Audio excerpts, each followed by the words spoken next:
ঈসা নবীর এখনো জন্ম হয় নাই। মা মরিয়ম আলাইহিস সালাতু ওয়াস সালাম এখনো দুনিয়াতে আইছে না। মা মরিয়মের ছেলের নাম ঈসা নবী, মারহাবা। হযরতে মরিয়ম এখনো দুনিয়াতে আইছে না। মরিয়ম আলাইহিস সালাতু ওয়াস সালামের মা মানে ঈসা নবীর নানি, ওনার নাম হলো হযরতে হান্না। আর হযরতে ঈসা নবীর নানার নাম হলো হযরতে ইমরান, মারহাবা কন্যা। হযরতে ইমরানের কাজ ছিল উনি বর্তমান যে বাইতুল মুকাদ্দাস আছে, ঈসা নবীর নানা ছিল ওই মসজিদের বড় ইমাম সাহেব। তো ঈসা নবীর নানি উনি উনার স্বামীরে বলছে, মানে ঈসা নবীর নানারে বলে, স্বামী গো আপনার কাছে ফরিয়াদ, আপনি দেখেন না আমার আল্লাহ তাআলা তো আমার একটা সন্তান দিতেছে না। ও আল্লাহ, আমার যদি একটা সন্তান হইতো, আমার সন্তানটা আমাদের ইন্তেকালের পরে আমরা লেগে দোয়া করত। ঈসা নবীর নানি একটা ডাক দিয়ে কয়, স্বামী গো আপনি আল্লাহর কাছে দোয়া করেন না, আমার আল্লাহ তাআলা আমার জন্য একটু দোয়া করত। হযরত ঈসা পয়গম্বরের নানা ইমরান আলাইহিস সালাতু ওয়াস সালাম ডাক দিয়া কয়, হান্না কত দোয়া করলাম, আমার আল্লাহ তো আমি ইমরান আলাইহিস সালাতু ওয়াস সালামের দোয়া কবুল করে না। এ হান্না আসো আজকে আমরা জামাইবো দুইজন মিলই দোয়া করি। স্বামী স্ত্রী একসাথে মিলে দোয়া করলে দোয়া কবুল হয়। নুরাপুর এলাকায় যখন বিয়া হয় দেখবেন জামাই বরে এক ঘরের ভিতরে ঢুকাইয়া 2 রাকাত নামাজ কিন্তু পড়ায়। বলে আসুন আমরা দুইজন একসাথে মিল্লা দোয়া করি। বলে কেন? বলে জামাই বউ একসাথে বৈশা দোয়া করলে আমার আল্লাহ তাআলা দোয়া কবুল করে, আসো আমরা একসাথে দোয়া করি। ঈসা নবীর নানি খুশি হইয়া 2 রাকাত নামাজ পড়ছে। নামাজ পড়ে আমার আল্লাহর কাছে ডাক দিয়া কই, মাবুদ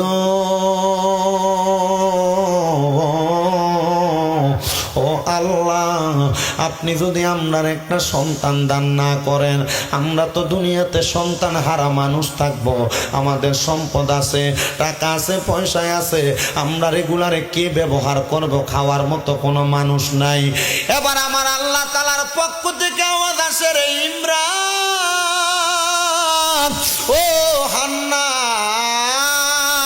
শুই না লও রে, আমি আল্লাহ তাআলা অল্প কিছু দিনের ভিতরে তোমাদেরকে একটা সন্তান দান করব।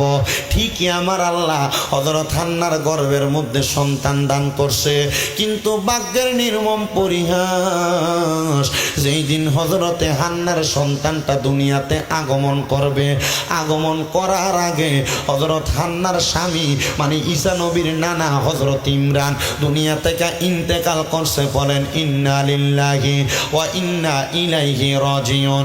বাজান আমার গভীর মনোযোগ অন্তরের কান লাগান, আমার নুরালাপুর এবং আশেপাশে এলাকার ভাই বাবারা, হযরত হান্নায় আমার আল্লাহর কাছে ডাক দিয়া কয়, আল্লাহ এতদিন আমার স্বামী ছিল, তুমি আমার সন্তান দিছ না, কিন্তু এখন আমার স্বামী চলে গেছে, আমার সন্তান দুনিয়াতে আগমন করব। আল্লাহ খাওয়াইব কে সন্তান রে, পড়াইব কে সন্তান রে, বাবার আদর পাইতো না, এতিমের মতো বড় হইব। আমার সন্তান যদি এতিমের মতো বড় হয়, এতিম সন্তান রে তো মানুষ বালা চোখে দেখে না। আল্লাহ তুমি আমার সন্তানটার একটু রহমতের নজর কইরা দাও।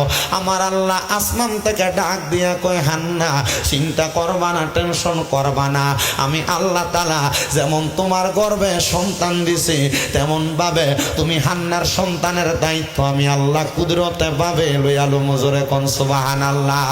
ওরে মাওলা রে তোর কুদরতেরি দাগাই কেউ বুঝিতে পারে, আবার কেউ বুঝাইতে পারে, আমার দয়াল আল্লাহ রে। হযরত হান্না কয়, জগতের মানুষ, আমার স্বামীর ইন্তেকালের 1 মাস পরে আমার সন্তান দুনিয়াতে আগমন করছে। নাম রাখলাম মরিয়ম। জোরে কন্যা নাম কি? নাম রাখলাম মরিয়ম। আর অনকার বেরিয়াইতে মায়ের নাম রাখে বিউটি, মায়ের নাম রাখে ফিয়া, মায়ের নাম রাখে অমক, ইসলামী নাম রাখে না। মনে রাখবা অন্ধকার কবরে কিন্তু ইসলামী নাম দিয়া ডাকবো। ইসলামী নাম না হইলে তোমার কবরের ভিতরে তুমি সিরিয়া দুনিয়ালে আসবা না, হাবডাভাবে জাহান্নামের দিকে তুমি সইলা যাইবা। মুসলমান, হযরত হান্না যখন জন্ম হয়েছে, এখন না সিজার চলে, আগে কি সিজার ছিল নি? না না না, ছিল না। আল্লাহ কুদরতি ভাবে মা বোনদেরকে সেই ধৈর্য দিয়া দিছে। নর্মাল ডেলিভারিতে দাইমা দিয়া সন্তান কত সুন্দর জন্মগ্রহণ করত। বাজান আমার, হযরত হান্না এমন ভাবে জন্ম নিছে, হান্নার গর্ভ থেকে মা মরিয়ম এমন ভাবে জন্ম নিছে, মা মরিয়মের মা ডাক দিয়া কইসা নবীর নানি কয়, আল্লাহর কসম রে, এই মরিয়মের আগমনের সময় আমি হান্নার একটু ব্যথাও লাগছে না। বলে কেন লাগছে না জানোনি? কারণ আমি আমার গর্ভে সন্তানদার লইয়া সকাল সন্ধ্যা আমার আল্লাহ তালার ডাকতাম, আল্লাহ তালার জিকির করতাম।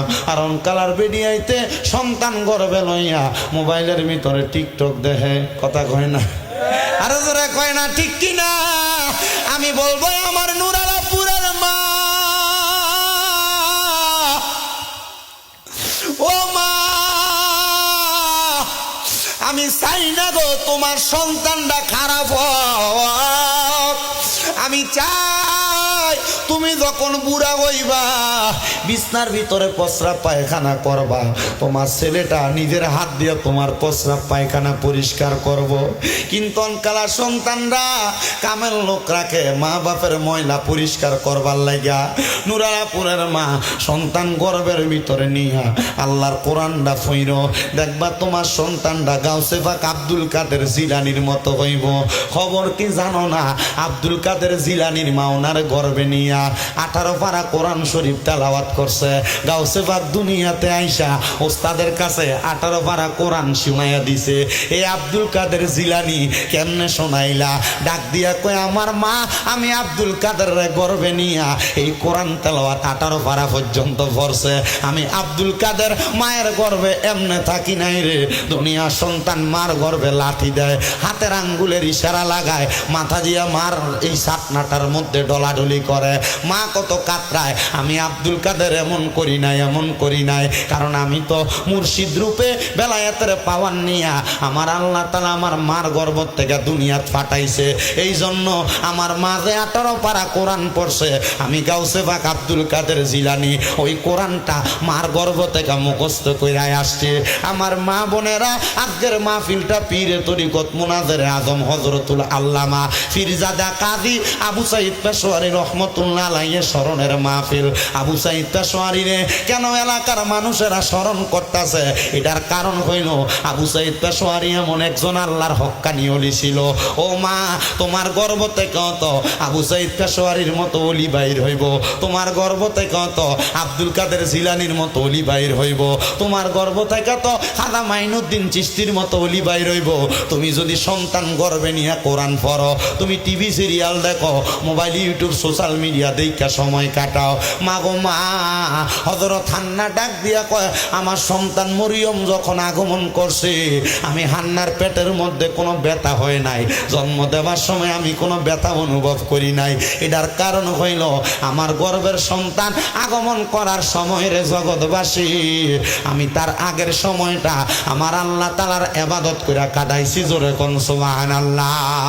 হযরত হান্না কয়, আমার সন্তান আগমন করার পরে পুরা ফিলিস্তিন এলাকায় খবর হয়ে গেছে, এই বাইতুল মুকাদ্দাস মসজিদে আকসার ইমাম, বড় ইমাম যিনি মারা গেছে, 1 মাস পরে তার স্ত্রীর গর্ভ থেকে একটা সন্তান আগমন করছে। আইও না রে, আমরা তার সন্তানটারে একটু দেখে আসি, তার সন্তানটা কেমন হয়েছে, কত সুন্দর হয়েছে। সবাই দলে দলে আসতেছে। এবার হযরত মরিয়ম রে দেখা দেখা চইলা যায়। হযরত হান্না কয়, আমি চিন্তাগ্রস্ত হইয়া গেলাম, আমার সন্তানরে সবাই দেখতেই যায় কিন্তু কেউ দায়িত্ব। হযরত হান্না চিন্তা করলেন, আমার স্বামী মসজিদে আকসার ইমাম ছিল, আমি আমার মাইয়াটারে সেই জায়গায় লইয়া যাই। মা মরিয়ম রে কুলের ভিতরে কইরা হযরত হান্না মসজিদে আকসার সামনে গেছে, সালাম দিছে, আসসালামু আলাইকুম ওয়া রাহমাতুল্লাহ। মসজিদে আকসার 4 জন ইমাম বের হয়ে আসছে, ডাক দিয়া কয়, কি গো আপনি না এই মসজিদের বড় ইমাম সাহেবের স্ত্রী, কেন আসছেন? বলে আমার মাইয়াটার বরণ পোষণ লালন পালনের দায়িত্ব কে নিবে? আমি তো কাউরে দেখি না, আমি একার পক্ষে আমার মাইয়াটারে সামলানো আমার পক্ষে সম্ভব হবে না। সাইর ইমামে কয় যে তো এই মসজিদের সবচাইতে বড় ইমামের মাইয়া, আমরা তারে লালন পালন করব আমাদের মাইয়ার মতো। 4 জন হাত তুলছে। হযরত হান্না কয় মাইয়া হইল একটা, লালন পালন করব 4 জন, আমি কার কাছে দিতাম? মারহাবা কন্যা। ও বাবা, আপনি যদি হক মানুষ হন, আপনার সহযোগিতা করার মতো মানুষের অভাব হবে না। আপনি যদি বালা মানুষ হন, আপনার গায়েবীভাবে আল্লাহর কাছ থেকে সাহায্য আসবো। হযরত হান্না কয় জগতের মানুষ, ওই 4 জন মসজিদের ইমাম, মসজিদে আকসার ইমাম আমারে কয় আপনার মাইয়াটারে আমরা 4 জনে লালন পালন করব। 4 জনের মাঝে বাক বিতণ্ডা হচ্ছে, 4 জনই বলতেছে আমরা পালবো। এই টাইমে ওই জায়গার প্রখ্যাত একজন আলেম ডাক দিয়ে বলতেছে, ঠিক আছে আসো, তোমরা যেহেতু বাকবিতণ্ডা করতেছ, আমরা এখন লেখা শুরু করি। যেই কলম দিয়া লিখি, এই কলম দ্বারা আমরা নদীর মধ্যে প্রেরণ করব। ওই কলম যার কাছে ফিরাইব, অথবা যেই কলমটা দিয়ে আমরা লিখি, যার কলমটা ভাসব, ওই ব্যক্তির কাছে হযরত মরিয়ম মানুষ হইব। তো আগে যে কলম দিয়ে লাগতো, দোয়াত কলম, এটা কিন্তু লোহারা ছিল না, যে মাথাটা লম্বা একটা টিনা ছিল, এটা কি আর ভাসতো না?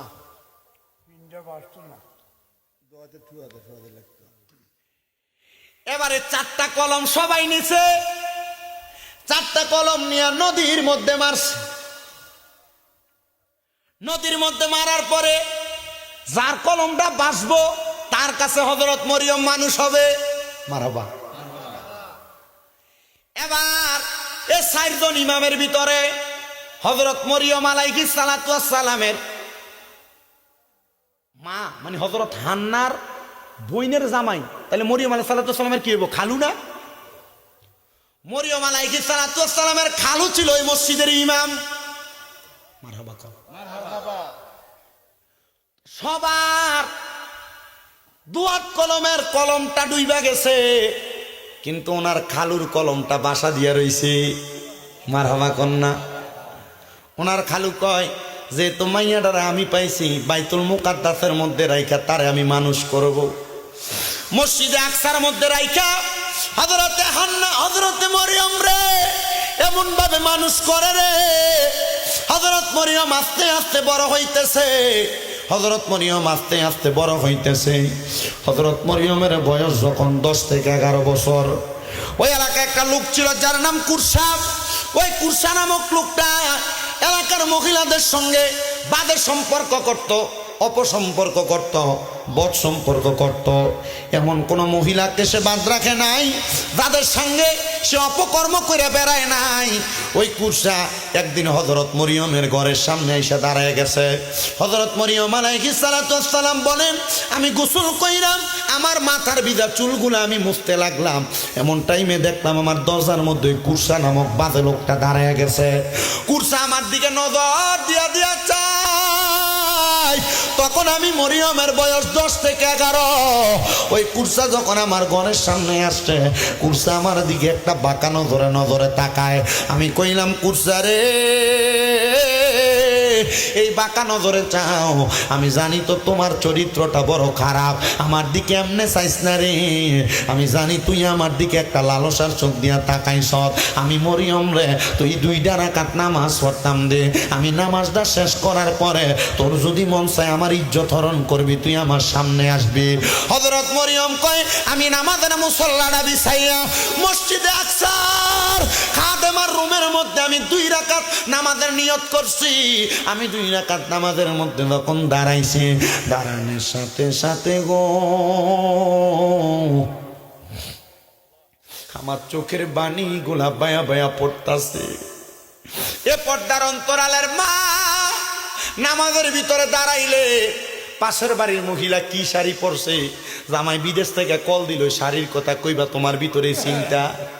এ মা নামাজের ভিতরে দাঁড়াইলে তোমার পেটে ব্যথা, পায়ের ব্যথা, তুমি এটা কিনা লাগবে ওইটা কিনা লাগবে এই কথা মনে হয়। নামাজের ভিতরে দাঁড়াইলে তরকারি চুলাই রেখে আসছো, তরকারি জাল দেওয়া লাগবে এটা তোমার মনে হয়। নামাজের ভিতরে দাঁড়াইলে সন্তানটানি পানি থইরা যাকে এই চিন্তা তোমার হয়। এ আমার বয়স্ক বাবারা, নামাজের ভিতরে দাঁড়াইলে আপনার ব্যবসার কথা মনে হয়ে জাগা, ফুতে অসুস্থ, ওষুধ কিনা লাগবো, টাকা